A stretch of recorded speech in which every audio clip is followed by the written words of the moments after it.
We welcome you to the second hour of Mindshifters Radio. And today is Thursday, June the 16th, 2022. And our calling number is 563-999-3581. And you press 1, and that puts you into queue to talk to us. And we'd love to hear your comments and questions because that makes this your show. Welcome, Michael. Thank you, dear hear heart. You talking through there you go. I can hear you talking through the web, but not through the phone. Welcome. Delighted that you're here. We get to do this conversation, or should I say, extend this conversation one more time about this awesome set of tools that we've decoded and discovered from the first century Aramaic language that just changes everything. And, it's something we've talked about before, but I'm realizing more and more as the days unfold that making space in your day to cultivate your relationship with yourself as love is just so important to make sure before you move forward in your day that your physiology is hooked up, that your physiology is connected to the power supply that it's designed to function from. And to recognize that we are not designed to function with hostility or fear active within our structures. It's just not in the cards for a human being. Now, for non-humans, yes, there's lots of it. And just because someone has what we call a human form, a human so-called body, or at least appears to have, does not mean there's a human being in there. If human life is not active in the human form, there's no human life, even though that form walks and talks and gets up and does things that, we see bodies do.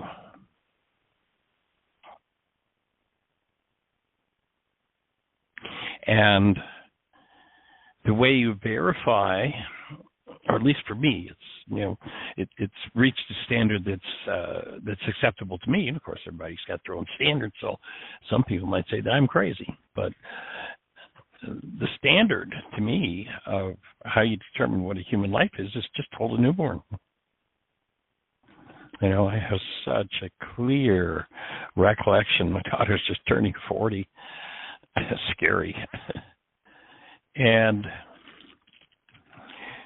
the day that she delivered into my hands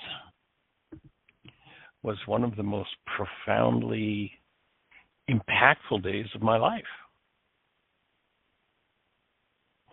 And I look back on it now. I wasn't aware of it then. I had no concept. I had no idea.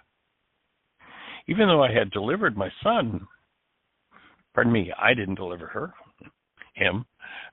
I caught him. Even though I caught my son,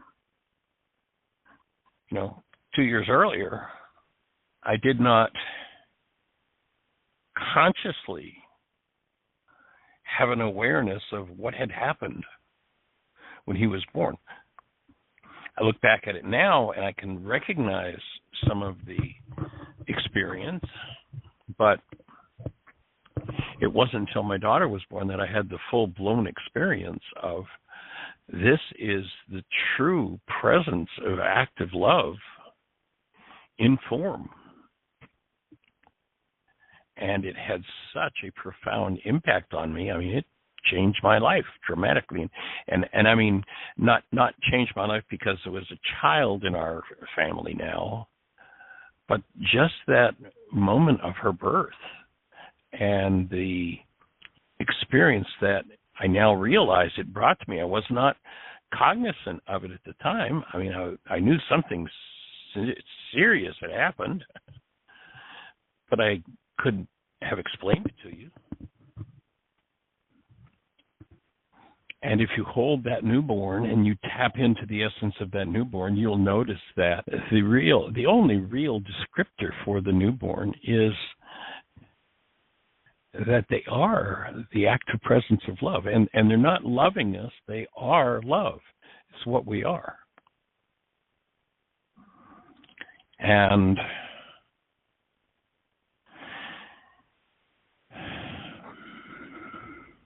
entering into the practice, and I've talked about it before, but I'm reinforcing it because I'm realizing it for myself on a whole new level, to make sure as I enter my day that my physiology is connected to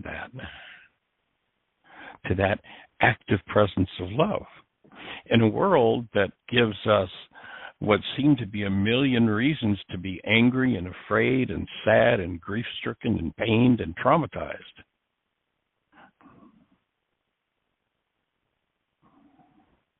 When I can step forward out of my physiology being fueled by love, I have an edge that in hostility or fear just isn't there.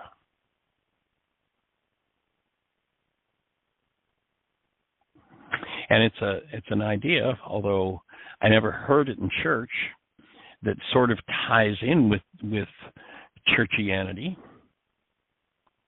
You know, churchianity speaks of the Creator as love, speaks of us being offspring of the Creator. I don't recall it ever being directly linked, that the Creator is love, and you being the offspring of love. You know, what's the offspring of an elephant? An elephant.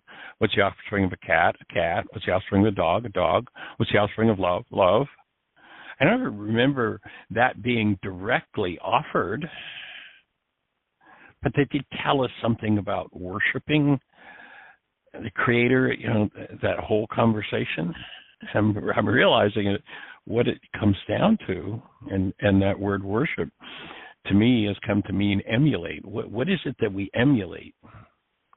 And it's not about religion, it's not about churchianity, it's about functioning as a true human being, having a physiological device that is functioning out of the conscious active presence of love 24/7, 365. It's not a religious idea, but if you listen to some of the religious conversation and then you move into the experience, you start to go, oh, that's what they were talking about. Boy, I wish they'd made it clearer. Take time every day to have your physiology hooked up to love, and if hostility or fear moves in you, do something to delete, to remove the hostility or fear, and that process we would offer is the process of forgiveness. Apply, engage in forgiveness, and allow yourself to be returned to that state of love, and make sure that whatever your object of attention is when you're in upset, whatever you think you're looking at out there that's the cause of your upset, make sure that you frame and you actively pursue fulfilling goals that are keyed to love in regard to whoever that is that you think is the problem in your life. And when you do that, you get to reinforce the truth of who you are. If you follow a path of some form of vengeance, hostility, rage, guilt, grief, drama, or trauma, then you get to destroy your direct connection to love. And who gets harmed by that except the person who connects from love to pursue some form of vengeance? Like, who or what in your world is worth giving that up, that presence of love? Who's worth that? Now, I know there are all kinds of rationalizations that we've been given as to why we should be angry at somebody. Great lesson in the Course in Miracles. I'm never upset for the reason I think. Course in Miracles, anger is never justified. Well, yeah, but look what they did to me. Okay, so I see what they did to you. And you know what? I agree. It was really terrible. But does it make sense for you to give up your human life, which is love, because of something they did? I mean, does that make any sense? Well, that's what my father and mother did. Well, then you better get about correcting what your father and mother did, because their advice was insane. We've seen it happen on television. That's what gets portrayed in the movies. And, it's always, I'm going to go out and do rage and kill somebody for love. Excuse me, that's an oxymoron. The only thing you can ever do for love is go out and do something based in love.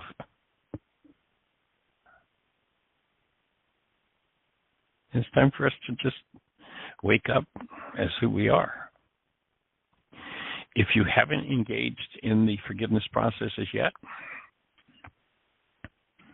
I invite you to go to our website. Under events, you'll see a link to a brand new 3-hour, actually 2-hour, I think it was 2-hour and 46-minute Why Is This Happening to Me Again workshop. And it will lay out the whole process of how humans are designed to function, what happens when we buy into perceptions based in corrupt data, how to collapse perceptions based in corrupt data, reconnect to the presence of love, and dissolve or remove what never belonged.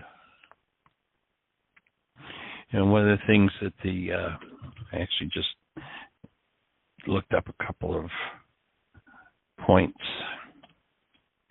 from the Course in Miracles, and what it says is, bring the world you do not want to the one you do. Say, well, of course I don't want the world of hate and fear and rage. I do want a world based in love. How do I do that? How do I bring the world I do not want to the one I do? And then there's another section in the Course that says, your part is merely to return your thinking to the point at which the error was made and give it over to the atonement and peace. How do I do that?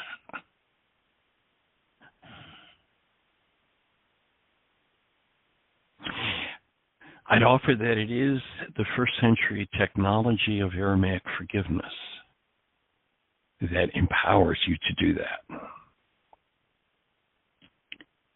And when you look at the reality management forgiveness process on our website, or if you go to YouTube, Jeannie posted it last night, you go to YouTube and just search, why is this happening to me again, and look for the 2022 date. There are a few different things titled, why is this happening to me again, but there's a whole, the whole workshop is there now on YouTube. If you just type in, why is this happening to me again, and RYCE, you'll see a few videos that are titled that. They're from a variety of different workshops, and they'll each have a piece of information. If you find it interesting, you might want to do the 3-hour or the 2-hour and 46-minute, whatever it is, video, and then look at the others, and they're different pieces of the puzzle as the forgiveness work developed over the years. So they're from different times in working with developing these tools. But return your mind to the point where the error happened. People sit around and they think and think and think and think and think and try to figure out when it happened. What was the deep, dark, dirty thing that happened? Or they'll go lay on the couch with the psychiatrist for years and try to find it. The moment where the error occurred is not recalled by memory. It is not a function of memory to do that. You can't figure it out through memory. But if you engage in forgiveness, what will happen is perception that is based in that original pain, the construct in this instant, when you collapse it, collapses in on itself, and it gives you access to the moment where the original error occurred. So returning your mind to the point where the error occurred is a function of forgiveness. Engage in it and watch what happens. Bringing the world you do not want to the one you do is laid out in the step-by-step worksheet process. As you look at step 3 in the current 7-step worksheet, you'll see that you're identifying the constructive result you want in a situation where there's pain. Step 1, you've laid out the whole story. Step 3, you're looking at the goal that you're looking to establish what the goal was that is driving that whole process.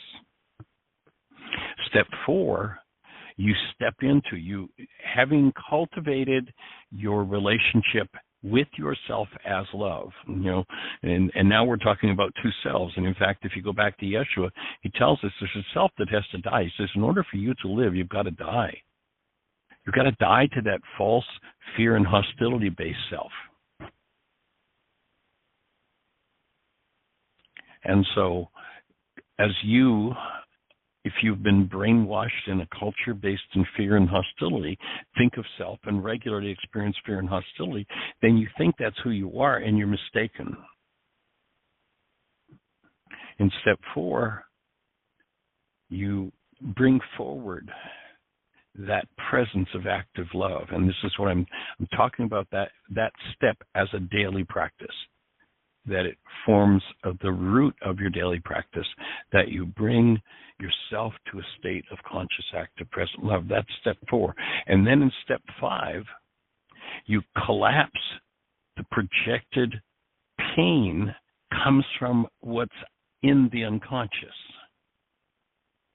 And so when that pained perception collapses in on itself, the act of collapsing on itself returns you to the point where the original error occurred. You don't have to figure it out. 5A, you do that process of canceling of the goal that drives the perception and collapse that perceptual construct. And then in 5B, you're acknowledging, here I am. I've got this 9-bit processor. There's some Harvard research that I talk about in the workshop where they tell us that in a time frame where 10,000 brain cells are firing, the maximum amount of data that goes into conscious awareness is 9 bits. So metaphorically, and I'm not meaning absolutely literally, but metaphorically, it's like we've got a 9-bit processor. It's been estimated in that same time frame where 10,000 brain cells are firing and there are 9 bits of data potentially available that can be seen on a conscious level. Then in that same time frame, there may be, in the actuality, some 20 trillion bits of data. With a 9-bit processor, how do I process through generations and generations and generations of pain and trauma? How do I get rid of the old generation? Remember that story, the Jews wandering in the desert for 40 years? It wasn't about being lost in a hot, sandy place. It was about living life from the unconscious.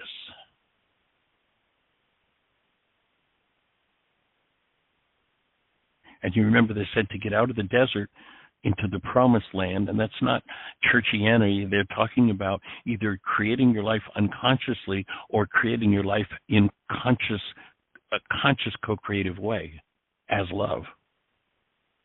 What had to happen? The old generation had to die off. The old causes had to go. How do I bring the world I do not want to the one that I do? Collapse that projected perception. Underlying it is the world I do not want, the world that holds my pain.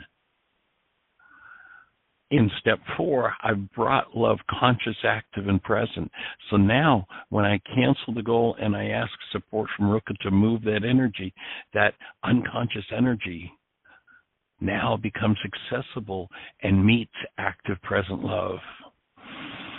And the most magical thing of all is that creates a transmutation of all pain that I'm willing to own and expose to that which is love in me dissolves and I'm freed of it. It's called forgiveness. Enter that practice. You heard Susan speaking yesterday, and if you've been listening to her conversation, such a transformation. And back about 40 days ago, Susan had a challenge, and I offered the invitation to pick up and do 5 worksheets a day for 40 days. Listen over the time period as Susan shares with us what happens. It's a profound and powerful experience. Spend 40 days in the desert. Take 40 days and do 5 worksheets a day. The desert is just a code word for the unconscious.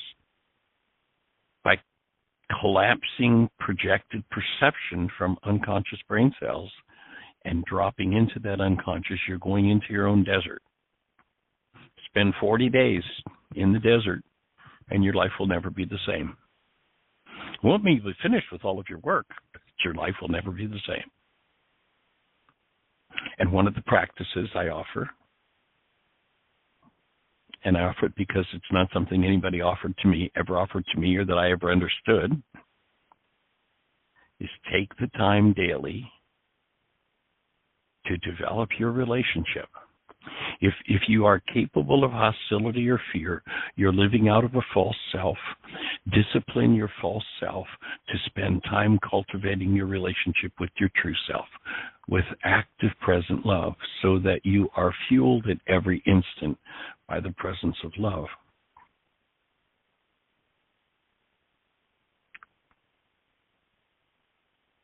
It's a monumental thing to do.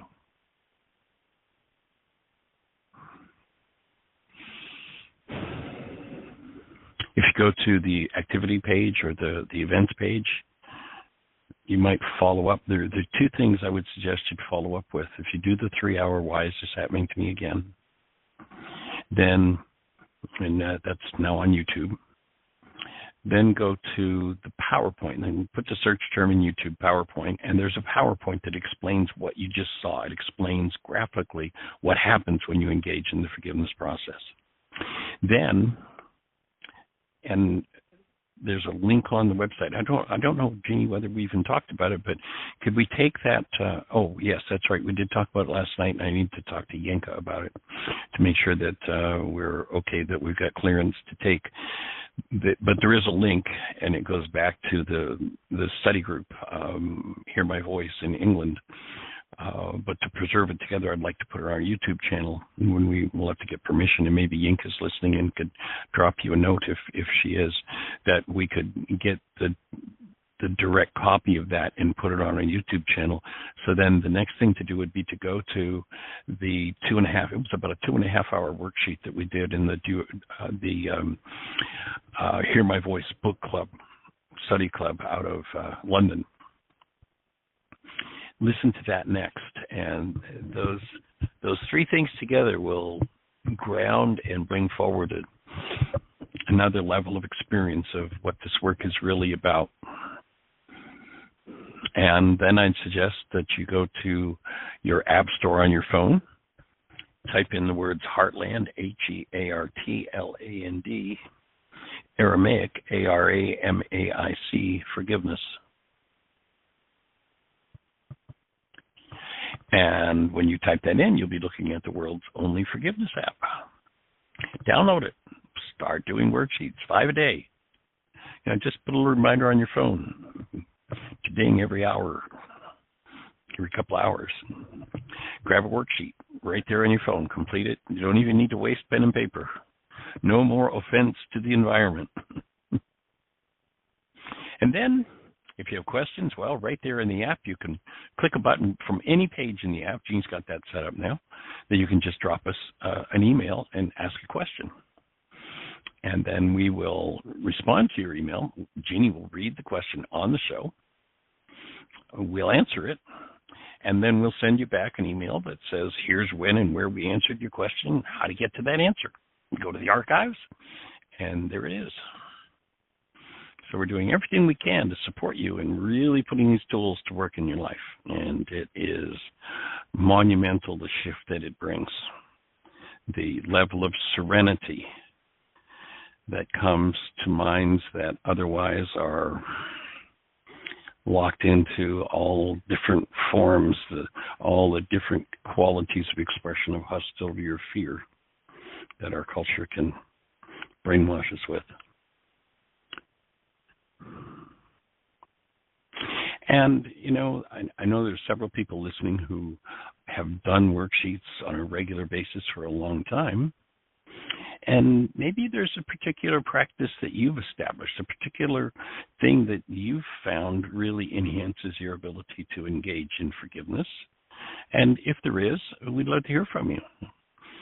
Or what's your experience with it? How can, is there anything we can do to support you? Are there any questions about it? But in particular, if you've got something that you've discovered really works for you,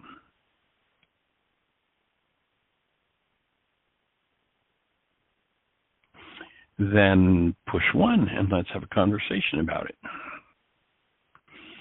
If you're on one of those stations where we can't see you in our control panel, it's because we're syndicated and we can't connect to all of the places that the show goes out on, dial into the show. Most people listen to the show on their phones, 563-999-3581. And as you do that, you'll be listening to the show directly on your phone. Push 1 and it raises a hand in the control panel, and Jeannie will know that you want to speak to us. So if you're out there in listener land, anything to share with us? Any particular practice that you found really enhances your ability to utilize the forgiveness process? I'd love to hear your voice. Waiting at hand. Well, let's say hello. It's 610. I believe it's Miss Susan. Yeah, again, yeah. Here we are. Welcome, young lady. Mike, thanks. You said something that I have heard many times, but I heard it a different way, and I wanted to have you go back and talk about it more. You said, when you turn to the point where the error occurred, right, forgiveness happens. Yes. Okay. So, of course, this is assuming that there is a point. And I know in many cases it isn't a point, maybe it's generational, but I'm thinking about a point. What is it that causes that shift when you come to that point? Because for me it was a series of similar events that form one sort of basic interaction that kept happening when we were small. Right. And I just listened to a talk that Dr. Tim did with somebody who calls himself a brain physician. And I'm still listening to it, and I haven't even gotten the man's name. But he puts out a questionnaire at the beginning of before he meets with a patient. And one of the questions Dr. Ammon? is, no, it isn't. It isn't. No? And Okay. I could probably find it for you, but one of the questions they asked... If you'd send me a link to it, I'd like to hear it. I'd like to hear that conversation. So if you send me a link to what you're listening to, I'd like to catch it. Thank you. Okay. Link for Michael. Okay. One of the questions they asked is, when were you well? As you remember back, was there a time in your life when you were okay? And he says one of the answers many times is that they'll say, I never have been. And that's a worthy answer, too. Right. But I was thinking with, what would my answer be? What would your answer be? It's such an interesting question. And somehow that has to do with then suddenly there's something. There's an event or there's a situation that occurs. I remember my mother saying to me, I like little babies. I always liked little babies, but I don't like little kids. So as soon as we got up on our feet, as soon as we were up on our feet, we were in the bad zone. And it's because we became Sherman tanks. You know how 2-year-olds or 1.5, they're up on their feet and they're pulling everything off shelves and they're messing with everything and touching everything. And you have to prepare your house for them for a while. And most parents do. They just put things up high so the little guy can't be a demolition team. But somehow that's when my mother's rage would trigger in. And so I was thinking... That's where my offering would be, that's where the generational pattern of hostility toward children was established and played out. I can imagine that. It's true. So, of course, it probably wasn't smooth sailing before then, but I bet you anything I was pretty okay. I had a lot of siblings, so my mother might not have been on hand, but there were other siblings. There are pictures of me being carried around by a sibling that's barely bigger than I am. I mean, right. The kid is, you can just picture it. Which one is the baby? I mean, but I think that's when it started happening, and it made sense. So you find that point. What makes a shift happen? What is it about just remembering or pinpointing that makes it happen? Here's my take. First of all, you're returning to the point, and today, while it may seem I've gone through this, if I call it trauma A, and this trauma A has been happening for the last 50 years. Before I found forgiveness, every other day trauma A would happen. And my take would be that trauma A would be a construct in the mind that came from threads of perhaps 1,000 experiences over 1,000 generations. That I arrived with the potential for this trauma. I arrived in a family system, potentiated that trauma for everybody in the system, and that may have happened to me as an individual 1,000 times. So here I am. Well, how do I return my mind to the point where that trauma happened? There are 1,000 threads of it. That's why Yeshua said you may do 77 times 70 worksheets, because each thread that, think about a tapestry. You go out and you buy cheap cotton sheets, and there may be I don't remember the numbers, a 50 thread count. You buy really fine cotton sheets, and there are 400 or 1,000 thread count. You can't tear 1,000 thread count sheet, but a 50 count sheet, you can just boom. So when you think of a perceptual construct of being tight and fixed and hard and solid, that 1,000 thread, sheet, that construct in the mind that has the backing of 1,000 different experiences of trauma seems so impenetrable. But today, when I cancel the goal, I brought love present. When I cancel the goal that I recognize is driving that repeated experience, that why is this happening to me again experience for me today, collapses it, I might, with that forgiveness process, bring one thread of that experience forward. It might be the memory, as an example, you remember the work that Magda did with her grandfather. Huge, big piece of work. That would be, that would be worth 1,000 threads in terms of solidifying the mind's ability to produce a construct and make it appear real. And so each time I collapse into the thread, so to speak, that's the biggie, the motivator behind this pain, I get to weaken that. And what happens is that when the two meet, when active present love,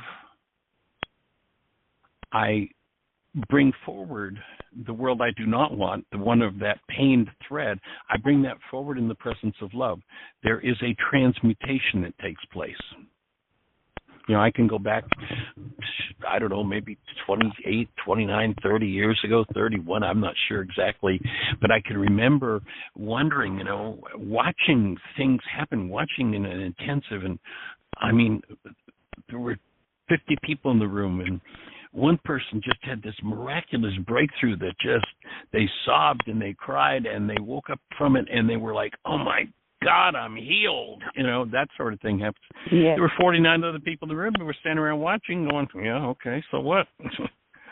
And maybe there were 10 of those other 49 who were also resonated by that trauma and moved a certain level of energy in themselves.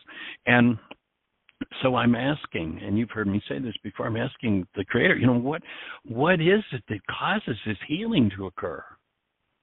And it was very clearly shown to me that when love is conscious, active, and I'm not talking about the soupy, syrupy thing called love in our culture. I'm talking about when a human love is active, present in the mind in this moment, and whatever comes out of the unconscious, whatever this worksheet allows me to open in the way of pain or trauma, the world I do not want, when those two meet, there's a transmutation of energy. There's a literal shift in energy that occurs. And that's forgiveness. That's where the forgiveness happens. So I may do 77 times 70 worksheet, which literally to me means an infinite number till I'm complete with this issue, until I have exposed every last thread of that pained experience to love. And then the next time the situation occurs that would drag me back into that, it's like I'm looking around, and I can remember this myself. Certain traumas I had, and here's a situation where it comes up, and I'm going like, well, where is it? I'm waiting. When's it going to come? And it's like, it's gone. It's done. Forgiveness has occurred. And so each thread, each worksheet to me is like weakening, is bringing the 1,000 thread count down. The first worksheet brings it down to 999, 998, 997, 99, until that the fabric of that pained structure that my mind can generate just falls apart, and I'm done with it. Does that make sense? Does that address what you're looking for? Yeah, it does. And the thread count thing is really good too. How many energetic strings are there back to what happened to mom, to mom's mom, to mom's dad, to back how many generations? Like that old song, how long has this been going on? And am I the one that says I'm going to face this? I'm going to deal with this? And then do I develop enough sensitivity to actually hear the voice of my generation saying, I'm ready for this energy to move. Would you take it for me? Would you move it for me? And you start processing those generational patterns, and it's monumental. It's just...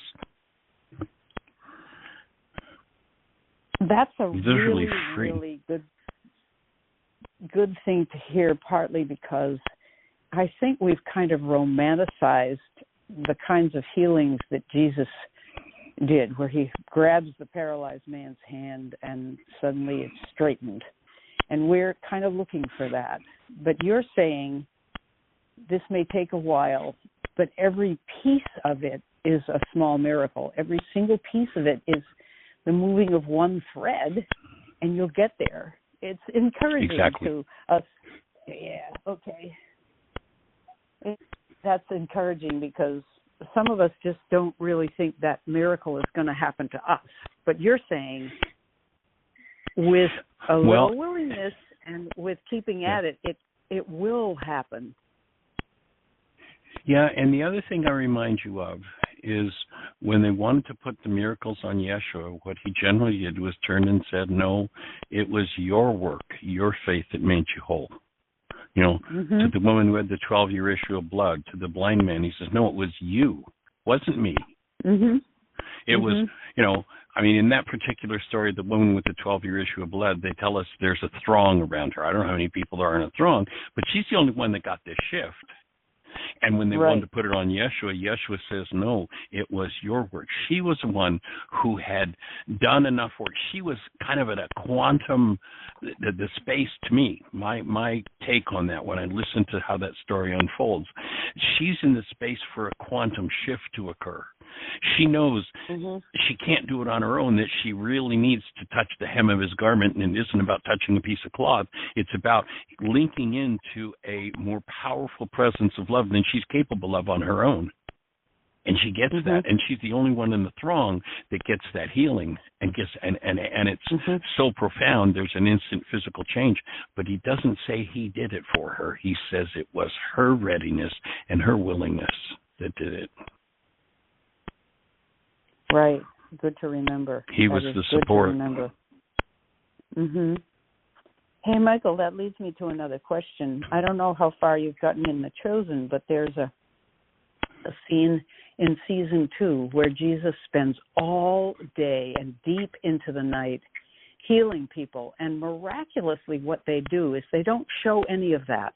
They show his disciples, cooking over an open fire, fidgeting. How long is he going to be? You see all the restlessness of the followers, the women and the men. And the Jesus non-being finally, mind wanting to get it done now. Right. And then Yep. Jesus comes back, and they hardly show him, but you hear him breathing, and his breathing is ragged, and he is exhausted. And he goes into a tent, and his mother's just been talking to somebody about how after a while the mother isn't all that useful to him. He's on his own. And I'm not sure about all that, but in any case, she's probably feeling as if she's more of a witness now. And he comes back, and she follows him into the tent where he sits down in total exhaustion. And she rubs his feet, and she takes a cloth and wipes his face. And you can see that mothers are useful. That's one thing that I thought was great affirmation of mothers and how much their love is needed throughout life. But the other part is, and this is my question, he obviously was depleted terribly by that long day. When Jesus said about the woman who had an issue of blood and he said, I felt something depart from me, my power, Right. or something went I felt from me. virtue leave So me. Yes. Oh, yeah. So what is that? Because obviously that had happened in spades in this clip, this film. Yes. He was exhausted and spent and needed to be alone and to refurbish himself. And what is that? What's your take on that? Well, my take, where I would go to understand that would be back to Gethsemane. And we're told that in Gethsemane, he reaches, my interpretation, my understanding would be that he reaches a level of vitality where he is able to process what he carries that is not based in love. Now, people want to proclaim him the perfect one who never sinned, Bob. But if you listen to his words, and a lot of people are not really interested in what he has to say, they're more interested in what some dogma teacher told them. But if you listen to his words, he says, why do you call me perfect? None of us is perfect. And there's nobody that's finished doing their work, including him. So my take would be, and what I've learned from, the work that I've done with people is, if there's an issue that I haven't processed through, somebody's going to show up in my audience with that issue. Yeah. And they're going to play it out, and they're going to resonate it in me. And so I'm going to get to do my process work, and you've heard me say this before. If somebody's going to teach this work, I've had people before when, I'm going to go on the road, and I'm going to do Michael Ryce, and I'm going to go out and do workshops. It's really expensive to do your own process work. If you're out on the road paying the bills of being on the road and working with people, I suggest for people who want to do this work and really want to teach it, stay home, use that as your inexpensive base. Yes, go out and teach, and you're going to be shown everything you haven't dealt with, and you're going to get to process through it. So my take is what they're capturing there is Yeshua engaging in the work that this, whatever number of people he spent the day with that day, what they've resonated in him, what he still has to process. That would be my take. That would be my understanding. That is a great answer. Yeah, thanks. And it puts us, when he says the things I do, you can do, and greater, it puts us right there with him. He doesn't offer a thing that, people call, his Father. He offers the thing people call our Father. We're brothers and sisters in a family learning a new skill, and he's the brother that learned it and said, hey, everybody, I'm going to bring this back to you. Not finished. I'm still doing my work, but here it is. Yeah. And that takes us out of this. There's this magical guy who's going to fix everything for you, which a lot of people want the people who said, when he gave instructions as to work that needed to be done. Too hard a saying, and they left. They want an easy magic man who's going to fix it for them. They don't ever have to face or deal with anything. Just turn it over and he'll take care of it. Well, I think that's a total fraud. But it takes courage to say, okay, so I'm going to start to open the veil of my temple. I'm going to open that on a regular basis, and I'm going to process through what's in the 1,000 generations in my bloodline that came before me that add threads of trauma to my capacity to generate perceptual constructs that I think are about the world. But in truth, I'm really always looking at the content of my own mind being shown to me. I'm looking at the thread count in my own genes, in my own unconscious. And that's why it's so, and that's why it's so powerful to collapse that on a regular basis. Because you get to the point where you start to realize that whole show based in hostility or fear is all fake, it's all phony, it's just a construct out of what I refuse to face and resolve. And if I choose to face and resolve it, I can be free of it. I can let go of it. Good answer. So that leads me to another question. And I breathe. So, thanks.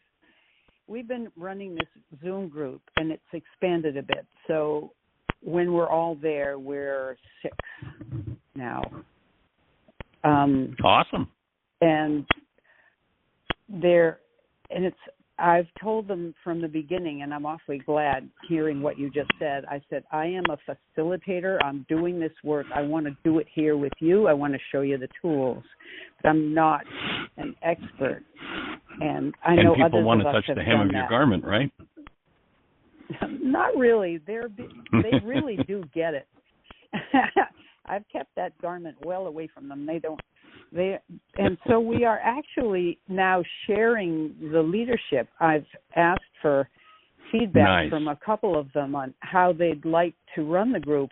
And 2 people said, I'd like to start by centering, breathing, being quiet together for a moment, get each other's energies shared, and then have a reading. And that's very easy for me. I mean, there's tons, as you know, of reading material. Then, and I always send them a teaser the day before, a quote that I love, and I say, this can be a springboard for discussion tomorrow if none of you wants to do a worksheet or use a tool. And so we started doing that, but another thing that's been happening is some of us are much more talkative than others, and we've gotten unbalanced. So I said, let's have a check-in time. After that, take just a few minutes to tell us where you're at and maybe tell us an issue that you're working on, and then we can decide how to go from there. And that has also worked really well. The very talkative. There's one woman who really is brilliant, knows the Course in Miracles, and often ends up, teaching us. But, and this is leading to yet another question. My mind's going in 5 directions. This is a happy Hydra. I told her an issue. I told the group the other day something that was bothering me, and she went right into the answer. She said, well, after all, we don't have bodies. This isn't real. This is a dream. And I felt very frustrated. I thought, I'm just not there yet, and I want to have somebody come and sit in my mud puddle with me for a minute before we go to that enlightened place. And I felt quite ornery, and I've done worksheets on this. And then another of us piped up and said, oh, I really feel for you about that. And suddenly I felt the rubber bands around my chest loosen, and I thought, what am I doing? Someone joined you. Am I just wanting sympathy? Somebody joined me, yeah. Do I want sympathy? Maybe I do. I want to have someone hear me where I am, like Job sitting on the dung heap for a while. And then maybe I'll be ready to go to the enlightened state. And that, I guess that's the question, is how do you spend time in the mud puddle without having it be, telling the story and rubbing it in and just enjoying being miserable, basically? Well, my take is what I hear you describing is the difference between we've got an intellectual answer of how we figured it out, and we're going to offer that, which is pretty much totally useless, unless you want to just buy it as a fantasy and hang out with the fantasy, which you don't really believe anyway. That's one side of it, this thing where I say, well, there's no such thing as a body, therefore it doesn't really matter because it's all an illusion. I mean, that's, to me, is just BS. I mean, is it true? Is there no such thing as a body? Yeah, that's true. But if you're living in one, if you're in the middle of the muddle, that's not of much use unless you can settle yourself with a fantasy. The reality is, this is my reality. And so my take would be when someone was able to identify with you and where you weren't able to be in the space of conscious, active, present love for yourself around that issue as yet, someone came and brought that presence of love for you. Someone loaned you the hem of their garment. And that allowed you to start to soften and to process what it is you needed to process. And that's what needs to happen. Not offering platitudes and truths that are light years beyond where somebody's at. It's bring the active presence of love, bring the hem of your garment to someone in pain, and be the space that allows the dissolution of the pain. Woo, that's gorgeous. Woo, that's so helpful. Thank you so much. And that person who said, I feel for you, is actually Tim's sister, who knows your work, heard you speak years ago. And she's taken a different path, but she never forgot it. Her name is Claudia, but that's her birth name. She calls herself Rahmana, which is, I think, an Aramaic / Sounds like Hebrew. Rahma. Yeah, Rahmana. Yeah, and she lives, and there's been a huge reconciliation between her. She went a different way. Her way of defining herself and saving her soul was to leave the family and go different directions. Everything the family did, she would choose another direction. And it ended up hurting her in some ways because some of those choices were just reactive and they weren't good choices. Right. But what's happened now is she's living in Santa Fe and she's living a very different lifestyle, and the family has been kind of making fun of her in a gentle way, but sort of dismissing, and she joined this group. And, of course, I'm reporting to the family about what an incredible member of this group she is, and she's full of wisdom. And she's just found her way, and they're saying, wow, really? You know? And so it's a beautiful thing. This is one of the byproducts of your work that you have no idea you're doing. You know, that's awesome. It is. So, anyway, I don't know how we got all the way there, but thanks for doing this stuff, Michael. Well, you know, the more I understand what it is we're engaging in when we really incorporate what Yeshua taught, the more practical it becomes right where we live. I mean, right in the middle of a family trauma like the one you just described. And, you know, a family trauma like that impacts everyone differently.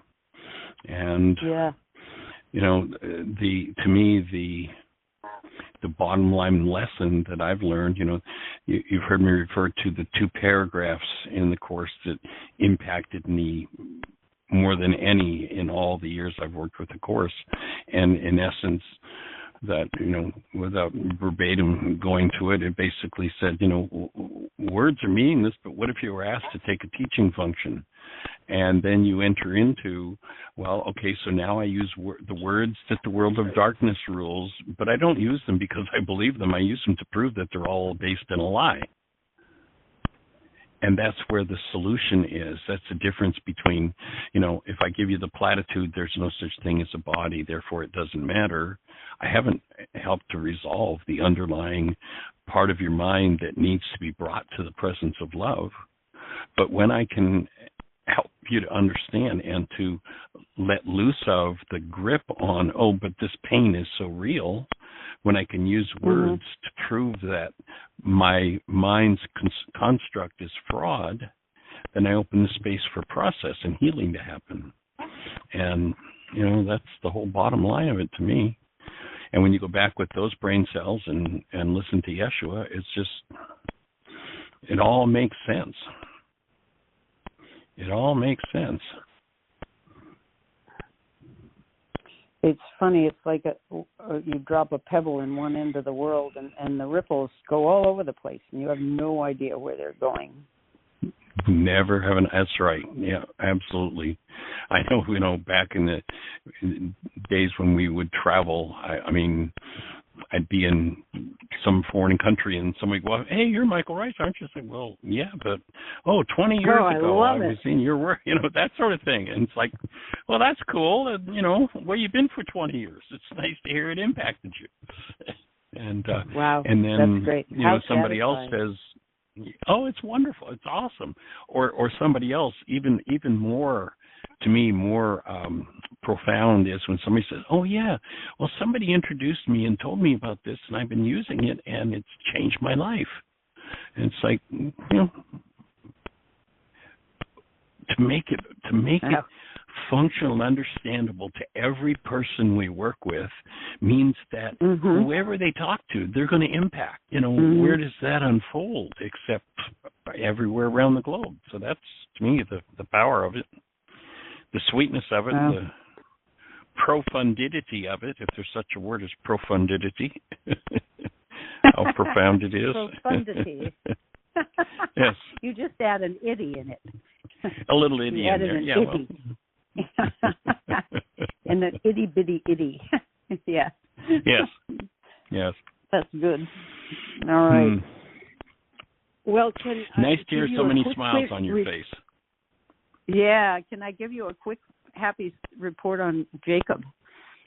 Please. He didn't sleep all night last night, and he didn't know why, but he was texting me in the middle of the night, and I have my notifications off until I wake up, and something said, go get your phone. So I went and got my phone. It was about 3. And there's Jacob. I'm up. Are you up? So I texted him and said, I'm up now. And he said, I can't sleep. And I have tons of energy and I don't feel bad, but I can't sleep. Turns out it's the steroid he's on. Evidently, he's very sensitive, I guess. And he was up all night. And so I went downstairs where I wouldn't be heard, and I said, well, what have you got coming up? And he said, I have a scene first thing. And I said, well, what are you going to do? And I have to recite this, and I have to do this and that. And he said, can I send you the script?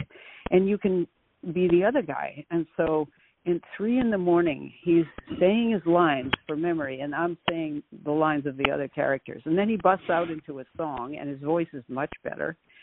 And then he does more lines, and it was just this big thrill at 3 a.m. Oh, that's awesome. Funny guy. Sounds like he's coming out the other side of a healing crisis. I think so. And the doctor is saying now, yeah, you're so sensitive that probably you should go off the steroid a little sooner and, get some sleep tonight. You're going to make it through the day. You may feel a little crashy toward the end of the day, but it'll be okay. And so he felt reassured, but he didn't go down the tubes. He just used the time, which seemed like so miraculous. So my interpretation? What? You were consistently extending the hem of your garment, and he touched it. Aw. That's very sweet, Michael. I mean, where else did he get the support? Where else was he able to have a conversation at 3 a.m. that soothed him and opened that for him? I mean, it's monumental. It's very sweet. What a great orb you are. May it continue. It gets exhausting sometimes. Well, just remember that scene where Yeshua's there and it just asked Tim to rub your feet and take a nice warm cloth and wipe your face. Show him that scene. Nice. Next time I'm looking ragged, Tim, here's what you do. That's great. Yeah. All right. Well, I know the time's running out. I'm going to send you this On Your Mind podcast with Tim Hayes as the host. Cool. It's called Brain-Centric Approach to Wellness. Yeah. Awesome. I'll look forward to hearing it. Thank you. Okay. All right. Lots of love and blessings. Take care. Everybody, thanks for joining us. Have the best year yet of your eternal life. It's an awesome gift to give the world. You can give it. The world needs it. Blessings.